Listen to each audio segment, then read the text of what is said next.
আজকের টান টান উত্তেজনার এপিসোড আমরা দেখতে পাচ্ছি। ইন্দ্রাণীর বুক ফাটা আর্তনাদ। ঈশানের বাবা সত্যিটা জেনে যায় যে কুসুমের বিয়েটা কিন্তু তার বড় ছেলের সাথে বিয়েটা দেখে এবং কুসুম বিবাহিত এটা দেখে কিন্তু ঈশানের বাবা কিন্তু হার্ট অ্যাটাক করে। সুস্থ সবল স্বামী হঠাৎ হার্ট অ্যাটাক করে হাসপাতালের বিছানায় মরণ প্রাণ লড়াই করতেছে, যা ইন্দ্রাণী কোনোভাবে মেনে নিতে পারতেছে না এবং তার স্বামীকে নিয়ে এই আকুল প্রার্থনা দর্শকের চোখে জল এনে দেয়।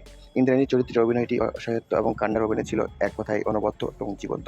অন্যদিকে গল্পের ফ্ল্যাশব্যাকে ঈশানের বাবার সাথে কুসুমের আবেগঘন মুহূর্তটি দারুণভাবে ফুটিয়ে তোলা হয়েছে।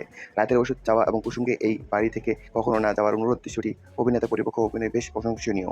তবে কুসুমের বাবার কথায় খটকা লাগে যে যখন তিনি বলেন মেয়ের বিয়ের পরপরই বিরোধীরা সুযোগ পেয়ে গেল, এর রহস্যময় সংলাপ এবং অভিনেতার গম্ভীর অভিব্যক্তি গল্পের এক নতুন মোড় এনে দিয়েছে, যা দর্শকদের পরের পর্বের যে রিভিউটা অবশ্যই হয়তো ভালো লাগবে।